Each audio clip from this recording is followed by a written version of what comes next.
ராஜாக்களின் புத்தகம் 21 அதிகாரத்தை நாம் எடுத்துக்கொள்வோம். 1 ராஜாக்களின் புஸ்தகம் 21 அதிகாரம். அங்கே 1 to 16 வசனங்கள் வரைக்கும் நம்ம எல்லாருமே சேர்ந்து வாசிக்கலாமா? 1 ராஜாக்கள் எங்களுக்கு பழைய ஏற்பாடா புதிய ஏற்பாடா? டவுட் இல்லை. சரி, 1 ராஜாக்கள் 21 அதிகாரம் எடுத்துட்டீங்களா எல்லாரும்? பக்கம் 460 பக்கம். எல்லாரும் சேர்ந்து வாசிக்கலாம். இவைகளுக்கு பின்பு யெஸ்ரயேலனாகிய நாபோத்துக்கு யெஸ்ரயேலிலே சமாரியன் ராஜாவாகிய ஆகாபின் அரண்மனை அண்டையில் ஒரு திராட்சை தோட்டம் இருந்தது. ஆகாப் நாபாத்தோட பேசி, உன் திராட்சை தோட்டம் என் வீட்டுக்கு அடுத்திருக்கிறபடியால் அதை கீரை கொள்ளையாக்கும்படி எனக்கு கொடு.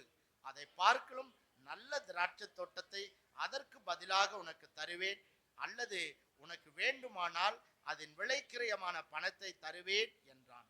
நாபோத் ஆகாபை நோக்கி, நான் என் பிதாக்களின் சுதந்திரத்தை உமக்கு கொடாதபடி கர்த்தர் என்னை காப்பாராக என்றான். இப்படி என் பிதாக்களின் சுதந்திரத்தை உமக்கு கொடேன் என்று யெஸ்ரயேலனாகிய நாபோத் தன்னோட சொன்ன வார்த்தைக்காக ஆகாப் சலிப்பும் சினமுமாய் தன் வீட்டிற்கு வந்து போஜனம் பண்ணாமல் தன் கட்டிலின் மேல் படுத்து தன் முகத்தை திருப்பி கொண்டிருந்தான்.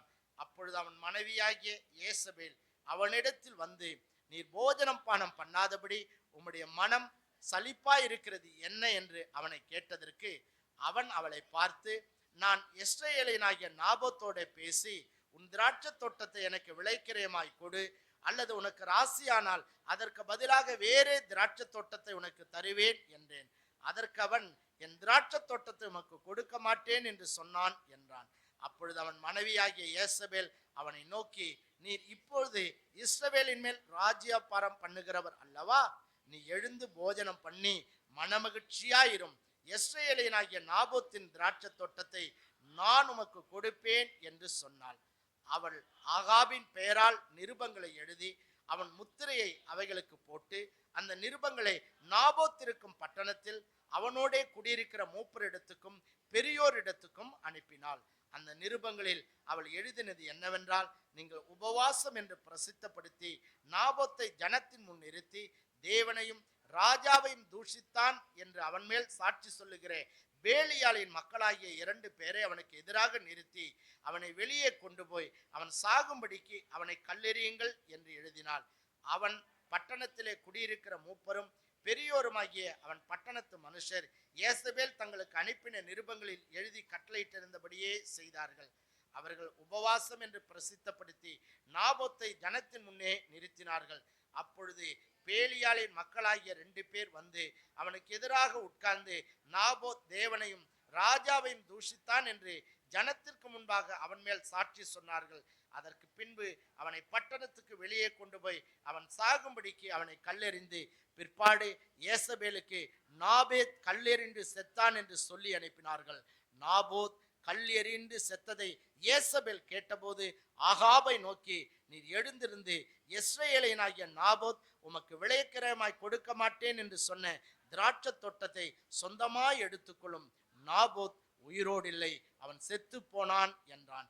நாபோத் செத்து போனதை ஆகாப் கேட்டபோது அவன் யெஸ்ரயேலனாகிய நாபோத்தின் திராட்சை தோட்டத்தை சொந்தமாய் எடுத்துக்கொள்ளும்படி எழுந்து போனான்.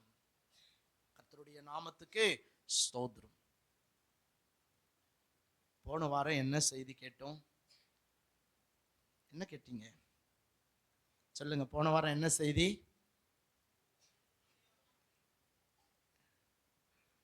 கர்த்தர் எலியா சோர்ந்து போன போது தேவன் எலியாவை எப்படி தேற்றினார் என்பதை பார்த்தோம். அதாவது நாம் சோர்ந்து போகாது இருக்க வேண்டும். அல்லேலூயா. போன வாரம் நம்ம அதை குறித்து நம்ம தியானித்தோம். இல்லை, யோபு ஒரு சூழ்நிலை சோர்ந்து போய் என்ன பண்ணாரு? தன் பிறந்த நாளை சபித்தார். ஆகவே கர்த்தருடைய பிள்ளைகள் நாம் சோர்ந்து போகக்கூடாது. நாம் எப்பொழுதும் எல்லா சூழ்நிலையிலும் நாம் தேவனுக்குள் சந்தோஷமாய் இருக்க வேண்டும். கர்த்தருக்கு ஸ்தோத்திரம். இந்த நாளிலும் ஆகாபும் நாபோத்தின் திராட்சை தோட்டமும் என்கிற தலைப்பிலே உங்களுக்கு தேவனுடைய செய்தியை நான் கொடுக்க விரும்புகிறேன். அல்லேலூயா. பாருங்க, நாம வாசித்த இந்த வேத பகுதியிலே நாம் யாரை குறித்து படித்தோம் சொல்லுங்க? ஆகாப், ஏசபேல், அதுக்கப்புறம் நாபோத், அதுக்கப்புறம் வேற என்ன இருக்காங்க? திராட்சை தோட்டம், பேலியாளின் மக்கள், அதுக்கப்புறம் இஸ்ரவேலின் மூப்பர்கள். அங்க அவங்க எல்லாம் சேர்ந்து என்ன பண்றாங்க? உபவாசத்தை பிரசித்தப்படுத்துதல். இப்படி அநேக சம்பவங்களை இந்த வேத பகுதியிலே நாம் வாசித்தோம். கர்த்தருக்கே ஸ்தோத்திரம். எல்லாரும் சொல்லுங்க ஆகாப். சொல்லுங்க, பக்கத்துல பார்த்து சொல்லுங்க ஆகாப். ஆமா, இன்னொரு பேர் என்ன வாசித்தோம் நம்ம? நாபோத். இன்னொன்னு என்னது? நாபோத். Ahab, Naboth. இதை நல்ல ஞாபகத்துல நீங்க வச்சுக்கணும். ஆகாப் இவர் யார் அப்படின்னா, அவர் யாரு சொல்லுங்க? யார் அவரு? இஸ்ரவேலின் அரசன். இஸ்ரவேலை அரசாட்சி செய்த அரசன். அதாவது நீங்க சமஸ்த இஸ்ரவேலையும் தாவீதும் சாலமோனும் சவுலும் என்ன பண்ணாங்க? சமஸ்த இஸ்ரவேலரையும் ஆட்சி செய்தார்கள். ஆனா சாலமோனுக்கு பிற்பாடு அவனுடைய மகன் ரெகோபயாம் அரசனாக்கப்பட்ட பிற்பாடு சாலமோன் தேவனை விட்டு பின்வாங்கி போனபடினாலே தாவீதுக்கு அப்புறம் சாலமோன் அரசனாகிறான். கர்த்தர் தான் அவனை அரசனாக்குகிறார். ஆனாலும் அவன் தேவனுக்கு பிரியமில்லாத சில காரியங்களை செய்தபடினாலே சாலமோனுடைய மகன் ரெகோபயாமுடைய ஆட்சியின் காலத்திலே இஸ்ரவேல் தேசம் இரண்டாக பிரிக்கப்படுகிறது. ஒன்னு இஸ்ரவேல், இன்னொன்னு யூதா என்று சொல்லி அங்கே பிரிக்கப்படுகிறதை நாம் பார்க்கின்றோம். கர்த்தருக்கு ஸ்தோத்திரம். அதுக்கப்புறம் இஸ்ரவேல் தனி ராஜ்யமாக, அதே போல யூதா தனி ராஜ்யமாக மாறிவிடுகிறது. இங்கே இந்த இஸ்ரவேலிலே வந்த அநேக ராஜாக்கள், அதுல முதல் ராஜா யாருன்னா யெரொபெயாம். இஸ்ரவேலுடைய முதல் ராஜா யாரு? யெரொபெயாம். அந்த ராஜ்யம் இரண்டாக பிரிக்கப்பட்ட பிற்பாடு இஸ்ரவேலுடைய முதல் ராஜாவாக அங்கே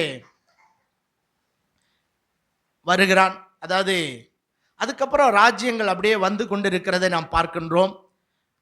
அநேக நேரங்களில் யூதாவை அரசாண்ட ராஜாக்கள் பலர் கர்த்தருக்கு மிகவும் பிரியமுள்ளவர்களாய் இருந்தார்கள். ஆனால் இந்த இஸ்ரவேலை அரசாட்சி செய்த பல ராஜாக்கள் கர்த்தருக்கு துரோகம் பண்ணினவர்களாய் இருந்தார்கள். கர்த்தருக்கு ஸ்தோத்திரம். அப்ப அந்த இஸ்ரவேலை அரசாட்சி செய்ய பல ராஜாக்கள் வருகிறார்கள். அதுல ஒரு ராஜா தான் யாரு? இந்த ஆகாப். இவன் இஸ்ரவேலினுடைய 9வது ராஜா. இஸ்ரவேலை ஆட்சி செய்த 9வது ராஜா. இவன் அரசனாக பதவியேற்று 22 ஆண்டுகள் இவன் ராஜ்யபாரம் பண்ணுகிறான். இவனுடைய ஆட்சியின் காலம் எவ்வளவு நாட்கள்? 22 ஆண்டுகள். கர்த்தர் பாருங்க, அவனை ராஜாவாக ஆண்டவர் ஆகாபை உயர்த்தி வைக்கிறார். ஆனாலும் இந்த ஆகாப் கர்த்தருடைய பார்வைக்கு என்ன செஞ்சானா? பொல்லாப்பானதை செய்தான். வேதம் சொல்றது கர்த்தருக்கு அவன் துரோகம் பண்ணினான். கர்த்தருக்கு அவன் கோபத்தை உண்டாக்கினான். கர்த்தருடைய பார்வைக்கு பொல்லாப்பானதை செய்தான். அதனால அந்த 22 ஆண்டுகள்ல அவனுடைய ஆட்சி என்ன பண்ணுதுங்க? முடிந்து விடுகிறது. நம்முடைய காலங்கள் யாருடைய கையில் இருக்கு? கர்த்தருடைய கரத்திலே இருக்கிறது. நம்ம இந்த பூமியில சில நேரங்களில் ஆண்டவர் நமக்கு எல்லாவற்றையும் கொடுக்கிறார். நல்ல உத்தியோகத்தை, ஞானத்தை, நல்ல படிப்பை, திரளான ஐஸ்வர்யத்தை, நல்ல பிள்ளைகளை, நல்ல வாழ்க்கையை, நல்ல பிஸ்னஸ்ஸை, இப்படி நாம் கேட்கிறது எல்லாவற்றையும் ஆண்டவர் கொடுக்கிறார், நம்மை ஆசீர்வதிக்கிறார். சிறுமையில் இருந்த நம்மை தேவன் தூக்கி எடுத்து நம்ம இந்த பூமியிலே நம்மை உயர்த்தி ராஜாக்களோடு பிரபுக்களோடு கர்த்தர் அமர பண்ணுகிறார். கர்த்தருக்கு ஸ்தோத்திரம். ஆனால் நாம் எப்பொழுதும் தேவனுக்கு பயந்து தேவனுக்கு பிரியமானவர்களாய் இந்த பூமியிலே நாம் வாழ நம்மை அர்ப்பணித்து கொள்ள வேண்டியது அவசியம். கர்த்தருக்கு ஸ்தோத்திரம். சில கர்த்தருடைய பிள்ளைகளை பார்க்குறோம், ஆண்டவருக்கு ரொம்ப நன்றியுள்ளவங்களா இல்லை, தேவனுக்கு உண்மையும் உத்தமமாய் இந்த உலகத்தில் வாழ தன் வாழ்நாள் முழுவதும் ஆண்டவருக்கு பிரியமானதை செய்ய தங்களை அர்ப்பணிக்கின்ற அநேக கர்த்தருடைய பிள்ளைகளை இந்த பூமியிலே நாம் பார்க்கின்றோம். ஆனால் சிலரோ கர்த்தரை தேடுகிறார்கள். ஒன்றுமில்லாத அவர்களை தேவன் உயர்த்தின பிற்பாடு அவர்கள் சில நேரங்களில் ஆண்டவரை விட்டு தூரமாய் போய் இல்லை தேவனுக்கு பிரியமில்லாத காரியங்களை செய்து அவர்களுக்கும் அவர்கள் சந்ததிக்கும் தீராத சாபத்தை அவர்கள் சம்பாதித்து வைத்து விடுகிறதை நாம் பார்க்கின்றோம். இந்த ஆகாப் ராஜா கூட அப்படிதான். இவனை கர்த்தர் அரசனாய் சிங்காசனத்திலே ஆண்டவர் அமர பண்ணினார். பாருங்க, தன்னுடைய ஜனங்களை ஆளும்படியான சிங்காசனத்தை ஆண்டவர் அவனுக்கு தந்தார். ஆனால் அவனும் தேவனுடைய பார்வைக்கு பொல்லாப்பானதை செய்த ஒரு அரசனாய் காணப்பட்டான். கர்த்தருக்கு ஸ்தோத்திரம். நமக்கு தெரியும், கடந்த வாரத்தில் கூட அதுக்கு முந்தின வாரத்தில் நம்ம கேட்டோம், அவன் என்னெல்லாம் பண்ணான் அப்படின்னா நிறைய காரியங்கள் சொல்லப்பட்டிருக்கு. அவன் விக்கிரக ஆராதனையை, விக்கிரகத்துக்கு பாகாலுக்கு கோவிலை கட்டி அதுக்கு பலிபீடத்தை என்ன பண்ணானா எடுப்பித்தான். ஆண்டவருக்கு ரொம்ப பிடிக்காத காரியம் விக்கிரக ஆராதனை. ஏன்னா அவருடைய துதியை வேற ஒருத்தருக்கு நம்ம என்ன பண்ணக்கூடாது, கொடுக்கவே கூடாது. அவருக்கு கொடுக்க வேண்டிய கனத்தை, மேன்மையை வேற யாருக்கு நம்ம கொடுக்கவே கூடாது. கடவுளுக்கு கொடுக்க வேண்டிய அந்த ஸ்தானத்தை இந்த உலகத்தில் நம்ம யாருக்கும் எதுக்கும் ஒரு நாளும் கொடுக்கவே கூடாது இல்லை. அதுக்கு அடுத்தது அவன் ஏத்பகாலின் குமாரத்தி ஏசபேலை என்ன பண்ணான், விவாகம் பண்ணினான் இல்லை. ஸோ விவாகம் பண்ணினது மாத்திரம் இல்லை, நீங்கள் தொடர்ந்து வாசிக்கும்போது அவள் தூண்டி விட்டபடியெல்லாம் இவன் என்ன பண்ணான், செயல்பட்டான். அது ஆண்டவருக்கு ரொம்ப அவன் மேலே கோபத்தை உண்டாக்கினது. கர்த்தருக்கே ஸ்தோத்திரம். ஸோ நாம இந்த பூமியில் நமக்கு முன்னாடி ஆண்டவர் ஆசீர்வாதத்தையும் வச்சிருக்காரு, நமக்கு முன்னாடி சாபத்தையும் ஆண்டவர் வைத்திருக்கிறார். ஒருவேளை கர்த்தருடைய பிள்ளைகளாய் ரட்சிக்கப்பட்டு தேவனை சேவிக்கும்படி நம்மை தேவன் தெரிந்து கொண்டது இந்த உலகத்தில் நம்ம கர்த்தர் கொடுத்திருக்கிற மிகப்பெரிய பாக்கியம். அல்லேலூயா. ஆமான்னு சொல்கிறவங்களாம் ஒரு அல்லேலூயா சொல்லுங்களா. அதனால தான் வேதம் சொல்லுது, கர்த்தரை தெய்வமாக கொண்ட ஜனம் எப்படிப்பட்டதா? ஹலோ சொல்லுங்க, எப்படிப்பட்டவங்க? நம்மளாம் யாரு? பாக்கியவான்கள். ஏன் ஏன் நம்ம யாரை தெய்வமாக கொண்டிருக்கோம்? வானத்தையும் பூமியையும் சிருஷ்டித்த அண்ட சராசரங்களையும் ஆளுகை செய்கிற ராஜாதி ராஜாவாகிய கர்த்தரை நம்முடைய தெய்வமாக நாம் கொண்டிருக்கிறோம். அல்லேலூயா. அதனால நம்ம யாரு? பாக்கியவான்கள். ஸோ நம்ம கர்த்தரை தெய்வமாய் தெரிந்து கொண்டது மாத்திரல்ல, நம்முடைய வாழ்நாள் முழுவதும் நாம தேவனுக்கு பிரியமுள்ளவர்களாய் நடக்க தேவன் விரும்புகிறார். கர்த்தருடைய நாமத்துக்கே ஸ்தோத்திரம். இப்போ இந்த அவன் செய்த அநேக பாவங்கள் வேதத்தில் எழுதப்பட்டிருக்கிறது. ஆனால் இந்த சம்பவத்தில் பார்க்கும்போது பாருங்க, ஆகாப் ஒரு திருப்தி இல்லாத ஒரு மனிதனாய் காணப்படுகிறான். சில ஆட்கள் எப்பவுமே என்ன பண்ண மாட்டாங்க, திருப்தி அடையவே மாட்டார்கள். எவ்வளோதான் ஆண்டவர் அவங்களுக்கு கொடுத்து, எவ்வளோதான் கர்த்தர் அவங்களை ஆசீர்வதித்து, எவ்வளோதான் ஆண்டவர் அவங்கள உயர்த்தினாலும் அவங்க மனம் என்ன வராங்க, ஒரு திருப்தி இருக்காது, சேட்டிஃபிகேஷனே இருக்காது. கடவுள் என்னை இவ்வளோ உயர்த்திருக்கிறாரு, என்னை இவ்வளோ ஆசீர்வதிச்சிருக்கிறாரு, ஆண்டவர் என்னை இவ்வளோ மேன்மையாக வச்சிருக்காரு அப்படின்னு சொல்லி தேவன் கொடுத்தவைகளிலே திருப்தி அடையாம சில நேரத்தில் இல்லாதவைகளுக்காக அவர்கள் கவலைப்பட்டு தேவனை விட்டு தூரம் போகிறவர்களை இந்த உலகத்திலே நாம் பார்க்க முடியும். ஆனால் வேதம் சொல்கிறது, போதும் என்கிற மனதுடனே கூடிய தேவ பக்தியே மிகுந்த ஆதாயம். அல்லேலூயா. நமக்கெல்லாம் என்ன வேணுமா? போதும், ஆண்டவர் என்னை இவ்வளோ உயர்த்திருக்கிறாரு, ஆண்டவர் என்னை இவ்வளோ ஆசீர்வதிச்சிருக்கிறாரு, ஆண்டவர் என்னை இவ்வளோ மேன்மையாக வச்சிருக்காரு, அதுக்காக கர்த்தருக்கு நான் நன்றியாக இருப்பேன், கர்த்தரை நான் ஜீவனுள்ள நாளெல்லாம் கர்த்தரை நானே தொழுது கொள்வேன். ஒருவேளை யோசித்து பாருங்க, ஆண்டவர் இதுவரைக்கும் நமக்கு தந்திருக்கிற நன்மைகளுக்கு, நம்ம கொடுத்திருக்கிற உயர்வு மேன்மைகளுக்கு நாம் அவருக்கு எண்ணத்தை செலுத்த முடியும் இல்லை? உங்களை மாதிரி எத்தனையோ மக்கள் இந்த பூமியில் இருக்கிறார்கள். நல்ல ஆகாரம் இல்லை, நல்ல வஸ்திரம் இல்லை, நல்ல இருப்பிடம் இல்லை இல்லையா?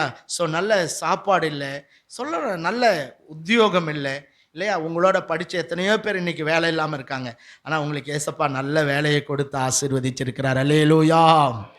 ஆமாம், உங்களை மாதிரி உங்களோட வளர்ந்த உங்களுக்கு அறிமுகமான எத்தனையோ பேருங்க நல்ல வீடு இல்லை, ஆனால் ஏசப்பா நல்ல வீட்டை கொடுத்துருக்கிறார். அல்லேலூயா. இப்படி சொல்லிட்டே போகலாம்.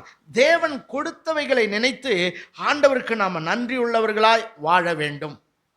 அதில் நம்ம திருப்தி அடையணும். இந்த ஆகாப்பை பார்க்குறோம், அவனுடைய கேரக்டர்ஸ் நிறைய இருக்கு. அதில் ஒரு சிலதை மாத்திரம் இன்னைக்கு நான் உங்களோடு சொல்லி, அவைகள் இல்லாதபடி நாம் வாழ நம்மை அர்ப்பணிக்க வேண்டும். ஏன் அவன் அந்த ராஜ மேன்மையை அந்த 22 வருஷத்தில் அவன் இழந்தான் என்றால் பல காரியங்கள் இருக்கு. அதில் ஒன்று, அவன் திருப்தி அடையாதவன். நீங்கள் இந்த வசனத்தில் வாசிக்கும்போது பாருங்க, அங்கே வேதம் சொல்லுகிறது, 4ஆம் வசனத்தை வாசிங்க.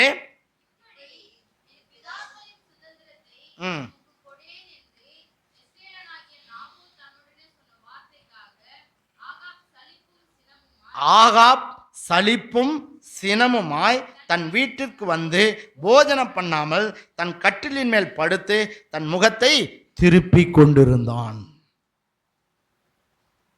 இதுக்காக ரொம்ப சலிப்பாயிடுச்சு அவனுக்கு. ஒரு பக்கம் எப்படி இருக்கான்? சினம் உள்ளவனா இருக்கான், ஒரு பக்கம் கோபம், ஒரு பக்கம் சலிப்பு. ஒரு ராஜா கர்த்தர் தேசத்தையே ஆளும்படியான பாக்கியத்தை அவனுக்கு ஆண்டவரே கொடுத்திருக்கிறார். சிங்காசனத்தில் ஆளுகை செய்து கொண்டிருக்கிறான். ஆனால் அவன் வாழ்க்கையில் என்ன இல்லைங்க? திருப்தி இல்லை. அவனுக்கு என்ன வந்துச்சான்? சலிப்பு வந்துச்சான். சில ஆட்கள் கூட எப்போ பார்த்தாலும் எப்படி இருப்பாங்க? என்ன வாழ்க்கை, என்னத்தை ஆண்டவர் செஞ்சிட்டாரு, என்ன குடும்பம், என்ன வேலை இல்லை அப்படின்னு சொல்லி சலிப்புள்ளவர்களாய் காணப்படுவார்கள். இந்த ஆகாப் கூட அப்படிதான் இருக்கான். சலிப்பும் சினமும் உள்ளவனா என்ன பண்றான்? இருக்கின்றான். ஆனால் நீங்கள் எப்போதும் ஆண்டவர் செஞ்சதெல்லாம் நினைச்சு நினைச்சு நினைச்சு பார்த்து ஆண்டவருக்கு நீங்கள் என்ன பண்ணணும்? நன்றி சொல்லணும். இல்லை, எனக்கு இவ்வளோ கொடுத்துருக்கீங்களா ராஜா, உங்களுக்கு நன்றி. இதுக்கெல்லாம் நான் எவ்வளோனும் தகுதி உள்ளவனே அல்ல. இல்லை, அப்படி கர்த்தரை நீங்கள் நன்றியோடு துதிக்க வேண்டும். இவனுக்கு ஆண்டவர் பாருங்க, சோதரம் எல்லாவற்றையும் தேவன் கொடுத்திருக்கிறார். ஆனால் இவனும் சலிப்பும் சினமும் உள்ளவனாய் இருக்கிறான். நீங்க 20ஆம் அதிகாரம் 43ஆம் வசனத்தை கூட வாசிங்க.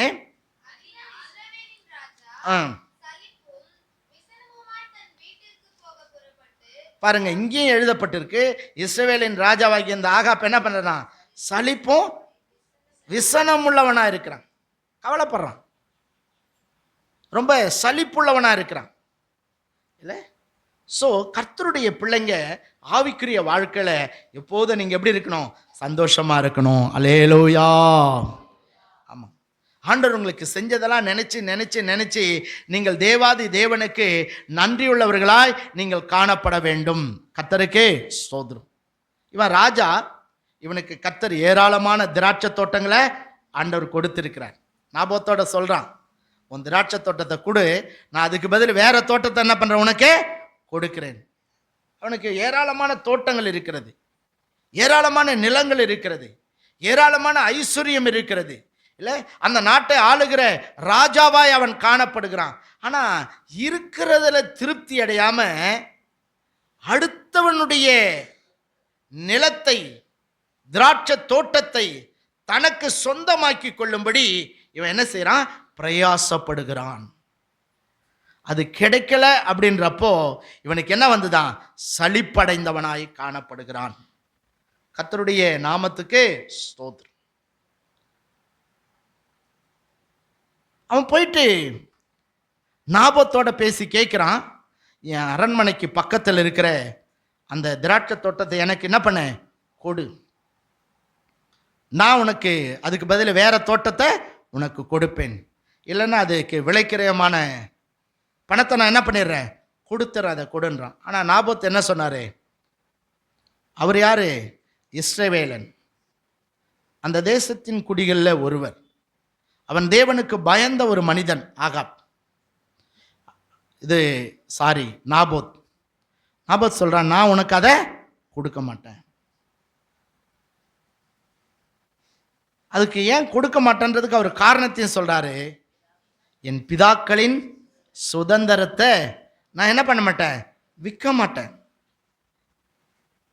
உடனே ஆகாப்புக்கு என்ன வந்துச்சான்? ஒரு பக்கம் கோபம், இன்னொரு பக்கம் சலிப்புள்ளவனாய் வீட்டில் போய் என்ன பண்றான்? அவன் காணப்படுகிறான். ஏன் நாபோத் அதை கொடுக்கல அப்படின்னா அதுக்கு நிறைய காரணங்கள் உண்டு. அவன் முதலாவது தேவனுக்கு பயப்படுகிற ஒரு மனிதன். அல்லேலூயா. பாருங்க, உங்களாண்ட ஒருவேளை நம்ம நாட்டை ஆளுகிற முதலமைச்சரோ பிரதமரோ உங்கள் நிலத்தை கொடுத்துருங்க, அதை காட்டிலும் உங்களுக்கு வேற நல்லதை கொடுக்குறேன்னு சொன்னால் முன்ன என்ன பண்ணுவீங்க? கொடுப்பீங்களா? கொடுக்க மாட்டீங்களா? ஏன்னா ராஜா கேட்குறாருப்பா, கொடுக்கலன்னா என்ன வந்துடும்? பெரிய பிரச்சனை நாம சந்திக்க வேண்டியதாக இருக்கும். அவர் ராஜா, அவர் அதிகாரம் உள்ளவர், அதனால் அவர் தான் வேற தோட்டம் கொடுக்குறேன்றாரு. அதனால் நம்ம கொடுத்துடலான்னு சொல்லி நம்ம என்ன பண்ணுவோம்? கொடுத்து விடுவோம். ஆனால் இவர் சொல்கிறாரு, கொடுக்காததுக்கு என்ன காரணம்? என் பிதாக்களின் சுதந்திரத்தை நான் என்ன பண்ண மாட்டேன்? கொடுக்க மாட்டேன். அப்படின்னா ராஜாவுக்கு பயப்படுகிறத விட அவருக்கு யாருக்கு பயப்படுறாரு? கர்த்தருக்கு மிகவும் பயப்படுகிறார். அல்லேலூயா, அல்லேலூயா. ராஜாவுக்கு கீழ்ப்படுகிறத விட ராஜாதி ராஜாவாகிய கர்த்தருக்கு அவர் என்ன செய்யறாரு? கீழ்ப்படுகிறார். கர்த்தருக்கு ஸ்தோத்திரம்.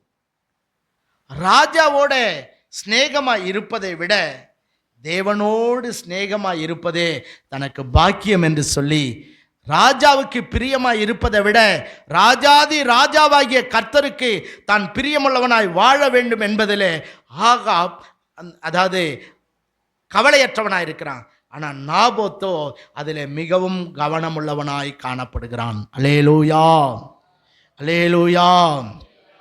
கர்த்தருடைய நாமத்துக்கே ஸ்தோத்திரம். யூதர்கள் இந்த பிரபஞ்சத்தில் உள்ள கானான் தேசத்தையும் பரலோக கானானையும் அவர்கள் ஒப்பிட்டு பார்ப்பது வழக்கம். கர்த்தருக்கே ஸ்தோத்திரம். அவர்கள் எகிப்தில் அடிமைகளாக இருந்தார்கள். கர்த்தர் அவர்களை விடுதலையாக்கி மோசேயின் மூலமாய் அவர்களை கொண்டு வந்து அதுக்கப்புறம் யோசுவாவை அவர்களுக்கு தலைவனாய் கொடுத்து அந்த கானான் தேசத்தை ஒவ்வொரு கோத்திரங்களுக்கும் யோசுவா என்ன செய்கிறாருங்க? பிரித்து கொடுக்கிறார். அது அந்தந்த கோத்திரத்தினுடைய சுதந்திரம். ஸோ யூதர்கள் அந்த தங்களுக்கு கொடுக்கப்பட்ட அந்த சுதந்திரத்தை என்ன பண்ணும்? பத்திரமாய் பாதுகாக்க வேண்டும். யூதர்களுக்கு இந்த பூமியிலே அவர்களுக்கு என்ன பண்ணணுமா? அங்கே கொடுக்கப்பட்ட கானான் தேசத்திலே அவர்கள் பங்குள்ளவர்களாய் இருக்க வேண்டும். அப்படி இருந்தால் தான் அவங்களுடைய நம்பிக்கை என்னன்னா, இந்த பூமியில் நம்ம கொடுக்கப்பட்ட சுதந்திரத்தை நம்ம பத்திரமா பாதுகாத்தா தான் பரலோகத்தில் நமக்கு என்ன கிடைக்கும்? சுதந்திரம் கிடைக்கும். இந்த பூமியிலே நாம் சுதந்திரம் உடையவர்களாய் காணப்பட்டாதான் நம்ம பரம காணானாகிய அந்த பரலோகத்தில் நமக்கு சுதந்திரம் கிடைக்கும் என்பது யூதர்களுடைய நம்பிக்கை. அல்லேலூயா, கர்த்தருக்கு ஸ்தோத்திரம். இந்த பூமியில் எனக்கு தேவன் கொடுத்த சுதந்திரத்தை நான் காப்பாற்றலை அப்படின்னா பரலோகத்தில் எனக்கு என்ன கிடையாது, சுதந்திரம் கிடையாது என்பது அவர்களுடைய நம்பிக்கை. இந்த நாபோத் தன்னுடைய திராட்சை தோட்டத்தை கொடுக்க மாட்டேன்னு சொன்னதுக்கு அதுவும் ஒரு காரணம். அல்லேலூயா, அல்லேலூயா, அல்லேலூயா.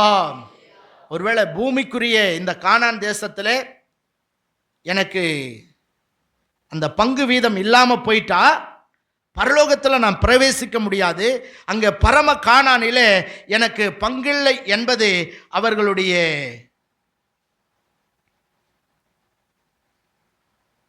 காரியம். ஆகவே ஆகாப் சொல்ற, அதான் நாபோத் சொல்றாரு, நான் அதை உமக்கு என்ன பண்ண மாட்டேன், கொடுக்க மாட்டேன். நீங்கள் லேவியர் ஆகமத்தில் 25ஆம் அதிகாரத்தில் 23 வாசிங்க. லேவியர் ஆகமம் 25ஆம் அதிகாரம் 23 25 வரைக்கும்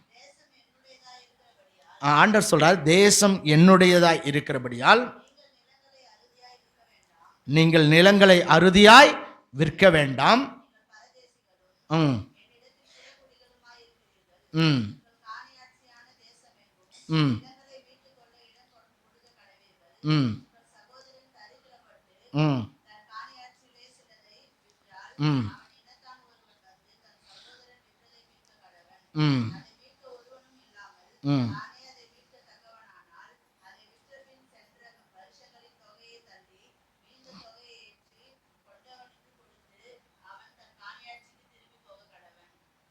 பிரைஸ் தி லார்ட், அல்லேலூயா. அந்த ஒவ்வொரு கோத்திரத்திலும் ஒவ்வொரு குடும்பத்துக்கும் சுதந்திரம் கானான் தேசத்தில் என்ன செய்யப்பட்டதுங்க, கொடுக்கப்பட்டது. அந்த சுதந்திரத்தை அவங்க என்ன பண்ணக்கூடாதான், விற்கக்கூடாது. ஒருவேளை அப்படி விற்க வேண்டிய ஒரு தரித்திரமற்ற நிலைமை வந்தாலும் அதை யாருக்கு தான் கொடுக்கணும், தன்னுடைய கோத்திரத்தை சார்ந்த இன்னொருத்தவனுக்கு தான் அதை கொடுக்க வேண்டும். அப்படி வித்துட்டா யூபிலி வருஷம் வரும்போது அது திரும்ப யாருக்கே வந்துடும், விற்றவனுக்கே அந்த நிலம் உரிமையுள்ளதாய் மாறிவிடும். கர்த்தருக்கு ஸ்தோத்திரம். அதனால இந்த நாபோத் சொல்றாரு, ஏன் நிலத்தை, ஏன் திராட்சை தோட்டத்தை நான் உனக்கு என்ன பண்ண மாட்டேன், கொடுக்க மாட்டேன்பா. ஏன்னா ஆண்டவர் சொல்லியிருக்காரு, எனக்கு கொடுக்கப்பட்ட சுதந்திரத்தை நான் என்ன பண்ணக்கூடாது, விற்கக்கூடாது. ஸோ அவன் நாபோத் தேவனுக்கு பயப்படுகிற மனிதனாய் இருந்தபடினாலே அவன் தனக்கு தேவன் கொடுத்த அந்த சுதந்திரத்தை இந்த ஆகாப்புக்கு விற்க மாட்டேன் என்று சொல்லி அவன் சொல்லுகிறதை நாம் பார்க்கின்றோம். அதனால ஆகாப்புக்கு என்ன வந்துதான், கோபம் வந்தது. ஒரு பக்கம் அவனுக்கு சலிப்பு உண்டானது.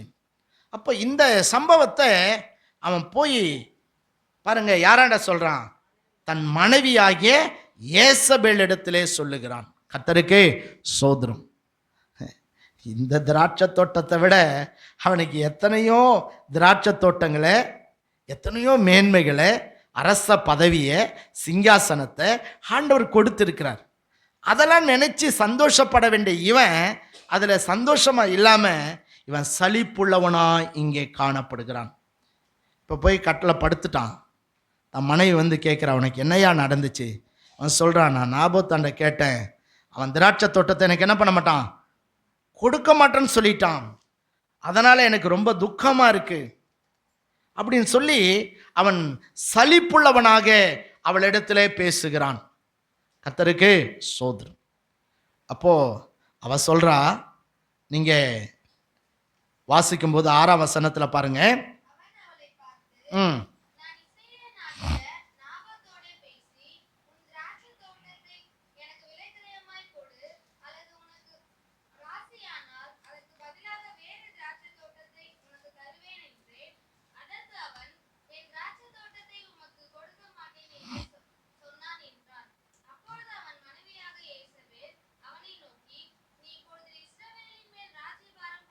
அவ சொல்றா, நீர் இப்பொழுது யாரு? இஸ்ரவேலின் மேல் ராஜ்யபாரம் பண்ணுகிறவர் அல்லவா?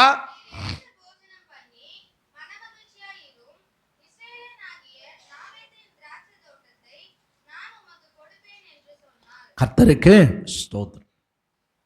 அவ போய் கேட்கிறா, ஏயா இந்த மாதிரி இருக்க? அவன் சொல்றான், நாபோத் தன்னுடைய திராட்சை தோட்டத்தை எனக்கு என்ன பண்ண மாட்டான், கொடுக்க மாட்டேன்னு சொல்லிட்டான். அவ சொல்றான், நான் உமக்கு அதை கொடுப்பேன். நீ யாருயா? நீ சாதாரணமான ஆள் இல்லை, நீ இந்த நாட்டை ஆளக்கூடிய ராஜா. அவ சொல்றா, நீ ராஜா, அதனால நீ எழுந்து போஜனம் பானம் பண்ணு, நான் உனக்கு அந்த தோட்டத்தை என்ன பண்ணுவேன், கொடுப்பேன் அப்படின்னு ஒரு தந்திரமான திட்டத்தை அவள் தீட்டுகிறாள்.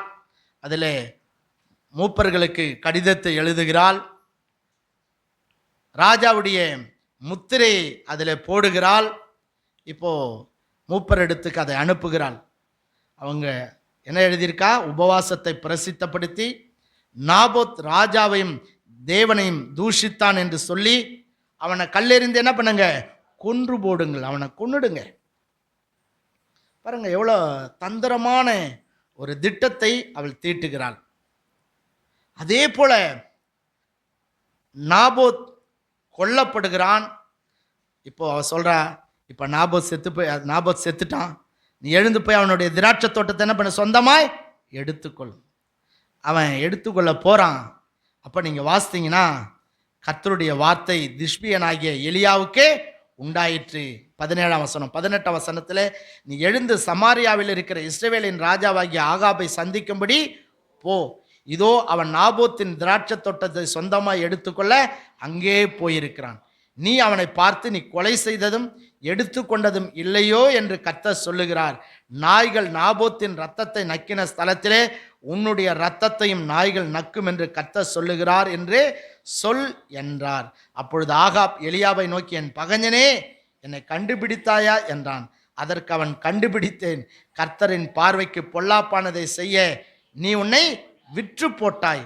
21ஆம் வசனம், நான் உன்மேல் பொல்லாப்பு வர பண்ணி உன் சந்ததியை அழித்து போட்டு ஆகாப்புக்கு சுவரில் நீர் விடும் ஒரு நாயாகிலும் இராதபடி இஸ்ரவேலில் அடைபட்டவனையும் விடுபட்டவனையும் சங்கரித்து நீ எனக்கு கோபம் உண்டாக்கி இஸ்ரவேலை பாவம் செய்ய பண்ணினது நிமித்தம் உன்னுடைய குடும்பத்தை நேபாத்தின் குமாரனாகிய எரோபயாமின் குடும்பத்துக்கும் அகியாவின் குமாரனாகிய பாஷாவின் குடும்பத்துக்கும் சமானமாக்குவேன் என்றார் என்று சொன்னான். அடுத்த ஏசபேலையும் குறித்து கர்த்தர், நாய்கள் ஏசபேலை இஸ்ரவேலின் மதில் அருகே தின்னும், ஆகாபின் சந்ததியில் பட்டணத்தில் சாகிறவனை நாய்களும் வெளியிலே சாகிறவனை ஆகாயத்து பறவைகளும் தின்னும் என்றார். தன் மனைவியாகிய ஏசபேல் தூண்டிவிட்டபடியே கர்த்தரின் பார்வைக்கு பொல்லாப்பானதை செய்ய தன்னை விற்று போட்ட ஆகாபை போல் ஒருவனும் இல்லை. கர்த்தருக்கு ஸ்தோத்திரம். பாருங்க, ஆகாப் ஏசபேலுடைய கைப்பாவையாய் செயல்படுகிறான். ஒரு ராஜா தன்னுடைய அதிகாரத்தை துஷ்பிரயோகம் பண்ண இவன் முற்படுகிறான். ஏசபேல் தூண்டிவிட்டபடியே இவன் என்ன செய்கிறானா, செயல்படுகிறான். மனைவி தூண்டிவிட்டபடியே கர்த்தரின் பார்வைக்கு என்ன செய்கிறான், பொல்லாப்பானதை செய்கிறான். ஒருவேளை மனைவி சொன்னாலும் இவன் என்ன பண்ணியிருக்கணும், ஐயோ அந்த மாதிரிலாம் நம்ம செய்யக்கூடாது, கர்த்தர் நம்மை காண்கிறவர், கர்த்தருடைய பார்வைக்கு பொல்லாப்பானதை இதை செய்யக்கூடாது என்று சொல்லி இவன் அதை என்ன பண்ணியிருக்கணும், ஏற்றுக்கொண்டிருக்கக்கூடாது. மனைவி சொன்ன உடனே இவன் அப்படியே கீழ்ப்படிந்து செயல்படுகிறதை நாம் பார்க்கின்றோம். வேதம் சொல்லுது, தன் மனைவியாகிய ஏசபேல் தூண்டி விட்டபடியே கர்த்தரின் பார்வைக்கு பொல்லாப்பானதை செய்ய தன்னை விற்று போட்ட ஆகாபை போல் ஒருவனும் இல்லையாம். நமக்கெல்லாம் கூட பல நேரங்களில் பலர் பலவிதமான ஆலோசனைகளை நமக்கு கொடுக்கலாம். கர்த்தருடைய பிள்ளைங்க குறிப்பா ஆலோசனைகள் அவசியம். ஆனால் யார் நமக்கு ஆலோசனை சொன்னாலும் அது தேவனுக்கு பிரியமுள்ளதா என்பதை நாம் ஆராய்ந்து பார்க்க வேண்டும். கர்த்தருக்கு ஸ்தோத்திரம். பாருங்க, வேதம் சொல்லுது, ஏசபேல் தூண்டி விட்டபடி கர்த்தரின் பார்வைக்கு ஆகாப் என்ன பண்ணானா? பொல்லாப்பானதை செய்தானா. சில சகோதரர்கள் இருப்பாங்க, மனைவி சொல்லே மந்திரம் இல்லை இல்லையா? ஸோ சிலர் அப்படிலாம் கிடையாது, சுயமாக முடிவு எடுப்பாங்க. ஒருவேளை மனைவி சொன்னாலும் எது நல்லதோ அதை மாத்திரம் கேட்டுக்கொண்டு அது கர்த்தருக்கு பிரியமானதாக இருந்தால் செயல்படுத்துவாங்க. இல்லைன்னா என்ன பண்ண மாட்டாங்க, நீ இந்த மாதிரிலாம் சொல்லக்கூடாதுமா, அது தப்பு, அந்த மாதிரிலாம் நம்ம பேசக்கூடாது, அந்த மாதிரிலாம் நம்ம நடக்கக்கூடாது, நம்ம தேவனுக்கு பயப்பட வேண்டும் என்று சொல்லி சில கணவன்மார்கள் தன் மனைவியை கர்த்தருடைய வழியிலே நடத்துவார்கள். ஆனால் சிலர் என்ன பண்ணுவாங்க, என் மனைவி சொல்லிட்டா, அதனால் அவள் சொன்னால் நான் அப்படி தான் செய்வேன் அப்படின்னு செயல்படுகிற ஆகாப் கூட நாட்டில் என்ன பண்ணுறாங்க, இன்றைக்கும் இருக்கிறார்கள். ஸோ மனைவி சொன்னாலும் சரி, ஒருவேளை கணவன் சொன்னாலும் சரி, ஒருவேளை யார் நமக்கு ஒருவேளை ஆலோசனைகளை கொடுத்தாலும் சரி, நாம் தேவ சமூகத்தில் அதை என்ன பண்ணமா, நாம் ஆராய்ந்து பார்க்க வேண்டும். ஒருவேளை என் மனைவி சொல்கிறது சரிதானா? இல்லை, எத்தனையோ நல்ல மனைவிங்க தன்னுடைய கணவன், தன்னுடைய குடும்பம் தேவனால் ஆசீர்வதிக்கப்படுவதற்கு உறுதுணையாக இருக்கிற நல்ல மனைவிமார்களை வேதத்திலே நம்ம வாசிக்க முடியும், சமுதாயத்திலே நம்ம பார்க்க முடியும். அதுக்காக கர்த்தருக்கு ஸ்தோத்திரம். ஆமாம், அதுக்காக மனைவி சொல்ல கேட்கக்கூடாதுன்னெலாம் பைபிளில் எழுதப்படலை. கணவன் மனைவி ரெண்டு பேருமே, கணவன் மனைவியோட சொல்ல சில நேரங்களில் கணவன் தவறு செய்யும்போது மனைவி ஆலோசனை கொடுப்பாங்க. ஒருவேளை மனைவி தவறு செய்யும்போது கணவன் ஆலோசனை கொடுப்பாங்க. சில நேரத்தில் கணவனை விட மனைவி பக்தி உள்ளவங்களாக இருப்பாங்க, ஒருவேளை மனைவியை விட கணவன் பக்தி உள்ளவனாக இருப்பான். ரெண்டு பேரும் ஒருவருடைய ஆலோசனையை ஒருவர் கேட்டு, ஸோ கர்த்தருக்கு பிரியமானதை செய்து நாமும் நம்முடைய சந்ததியும் நம்முடைய குடும்பமும் ஆசீர்வதிக்கப்பட வேண்டும் என்பதுதான் தேவனுடைய திட்டம். அல்லேலூயா. ஆனால் சில நேரத்தில் ஏசபேல் மாறியும் சில மனைவிகள் என்ன பண்ணுவாங்க, இருப்பாங்க. ஜாக்கிரதையாக இருக்கும். பாருங்க, ஆகாபை இவள் தூண்டி விடுகிறாள். சில ஒருவேளை இந்த தூண்டி விடுதல் ரொம்ப பொல்லாப்பான ஒரு பிசாசனுடைய காரியம். ஆமாம், நிறைய பேர் பார்த்தீங்கன்னா தூண்டி விடுறதுல ரொம்ப கில்லாடியாக இருப்பாங்க. சும்மா இருக்கிற ஆளுங்களை போய் என்ன பண்ணுவாங்க, உலகத்தில் சொல்லுவாங்க, உசுப்பேற்றி விடுவாங்க. நாங்கள் பாருங்கள், சில நேரத்தில் சில ஆட்கள் அதில் ரொம்ப கில்லாடி இல்லை, நாம் அப்படி என்ன பண்ணக்கூடாதுங்க, இருக்கக்கூடாது. ரொம்ப சிலர்லாம் அதில் ரொம்ப கிரேட்டாக இருப்பாங்க இல்லையா? சில நேரத்தில் தேவனுக்கு விரோதமாய் செயல்படும்படி, சில நேரங்களில் சபைக்கு விரோதமாய் செயல்படும்படி, சில நேரத்தில் ஊழியர்களுக்கு விரோதமாய் செயல்படும்படி இல்லை, சில நேரங்களில் சபை குடும்பங்களுக்கு விரோதமாய் செயல்படும்படி பிசாசு என்ன பண்ணுவான்னா, அப்படிப்பட்ட ஏசபேல் மாறி அந்த பொல்லாத ஆவியுடையவர்களை தன்னுடைய கைப்பாவையாக அவன் பயன்படுத்துவான். சிலருக்கு தெரியாது, பிரதர் நீங்கள் என்ன இப்படி இருக்கீங்க, அவர் என்ன இந்த மாதிரிலாம் பண்ணிங்கிறாரு, உடனே இவருக்கு என்ன வந்துடும், கோபம் வந்துடும். அவர் செய்யறது நியாயமே இல்லை, அந்த அம்மா செய்யறது நியாயமே இல்லை இல்லை, உங்கள் மனைவி செய்யறது நியாயமே இல்லை. இப்படி பாருங்க, மனைவிக்கு விரோதமாக, ஊழியக்காரங்களுக்கு விரோதமாக, சபைக்கு விரோதமாக, சில நேரத்தில் கர்த்தருடைய பிள்ளைகளுக்கு விரோதமாக, சில நேரத்தில் உடன் பிறந்த சகோதர சகோதரிக்கு விரோதமாய் தீமையான காரியங்களை செய்யும்படி சில நேரங்களில் ஏசபேலை பயன்படுத்தின மாதிரி பிசாசு என்ன பண்ணுவான், சிலரை பயன்படுத்துவான். நம்ம ரொம்ப ஜாக்கிரதையாக இருக்கணும். ஒருவேளை எங்கிருந்து ஆலோசனைகள் வந்தாலும், யார் நம்மை தூண்டி விட்டாலும், நம்ம ஆவிகளை பகுத்தறிந்து இல்லையா, ஸோ இது கர்த்தருக்கு பிரியமானதானா, வேதத்தில் ஆண்டவர் இப்படி தான் சொல்லியிருக்காரா, இப்படி தான் நாம் நடக்கணுமா, வேதம் இதை குறித்து என்ன சொல்லுகிறது என்பதை நாம் ஆராய்ந்து பார்த்து தேவனுக்கு பிரியமானதை செய்ய நாம் நம்மை அர்ப்பணிக்க வேண்டும். அல்லேலூயா, அல்லேலூயா. கர்த்தருடைய பரிசுத்த நாமத்துக்கே சோதரம். நாம் யாரையும் பாவத்துக்கு எதுவாக என்ன பண்ணக்கூடாதான், தூண்டிவிடக்கூடாது. பொல்லாப்பு செய்ய ஏதுவாய் யாரை நம்ம என்ன பண்ணக்கூடாதான், தூண்டிவிடக்கூடாது. ஆமாம், மனைவியாக இருந்தாலும் சரி, நீங்கள் கொடுக்குற ஆலோசனை தேவனுக்கு பிரியமுள்ளதாக இருக்கணும். கணவனானாலும் சரி, நீங்கள் கொடுக்குற ஆலோசனை தேவனுக்கு பிரியமானதாக இருக்கணும். ஒருவேளை கர்த்தருடைய பிள்ளைகளானாலும் சரி, நீங்கள் சபையில் செய்கிற காரியங்கள் கர்த்தருக்கு பிரியமுள்ளதாக இருக்க வேண்டும். கர்த்தருக்கே சோதரும். ஆமாம், மற்றவங்களை பகைக்கும்படி, மற்றவர்களுக்கு தீமை செய்யும்படி நம்ம யாரையும் ஒருபோதும் என்ன பண்ணக்கூடாது, தூண்டவே கூடாது. சில ஆட்கள் ரொம்ப அமைதியாக இருப்பாங்க, ரொம்ப நல்லா இருப்பாங்க. ஆனால் யாராவது தூண்டி விட்டுட்டா என்ன பண்ணுவாங்க, அப்படியே பயங்கரமாக சீர ஆரம்பிச்சிடுவாங்க. அது பிசாசனுடைய கேரக்டர்ஸ். இந்த ஏசபேல் பாருங்க, ஆகாபை தூண்டி விடுகிறாள். எதுக்கு? பொல்லாப்பை செய்வதற்கு.